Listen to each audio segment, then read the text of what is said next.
Bonjour, nous sommes le lundi 20 mai 2024 et nous allons parler de la mort de Jean-Claude Gaudin.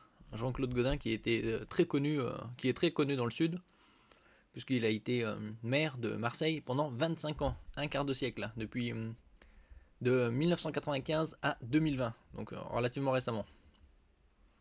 Il était également ex-sénateur des Bouches-du-Rhône et il s'est éteint aujourd'hui à l'âge de 84 ans.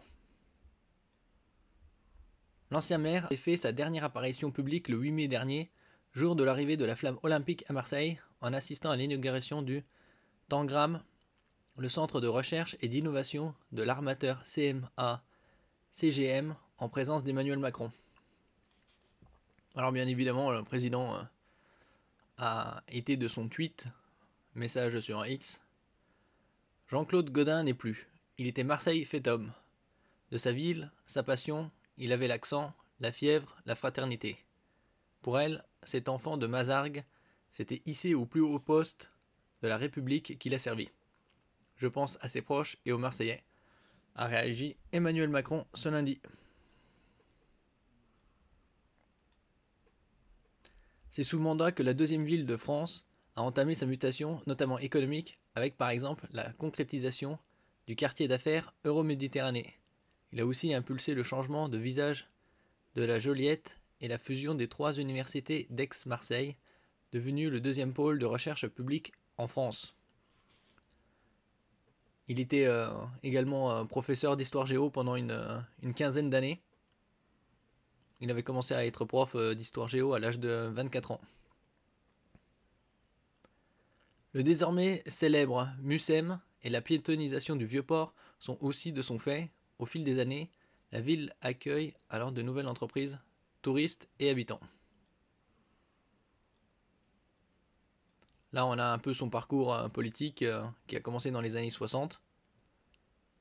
Jean-Claude Gaudin, une ascension politique. L'histoire de Jean-Claude Gaudin est celle d'un enfant des quartiers sud de la ville qui a commencé sa vie professionnelle comme professeur d'histoire. Ses débuts dans l'arène politique se font en 1965. Élu sur la liste socialo-centriste menée par Gaston Defferre.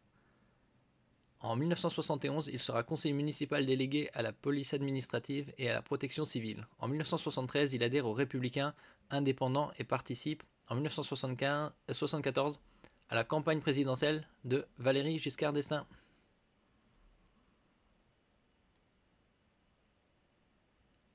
Ouais, c'est un 84 ans, un autre titan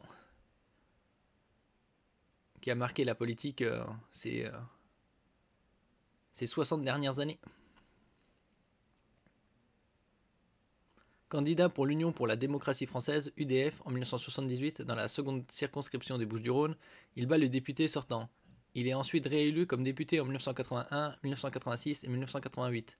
Il préside également le groupe UDF à l'Assemblée nationale de 1981 à 1989, date de son élection comme sénateur.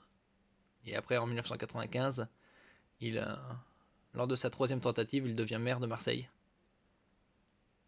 Il a fait 4 mandats, de 1995 à 2020.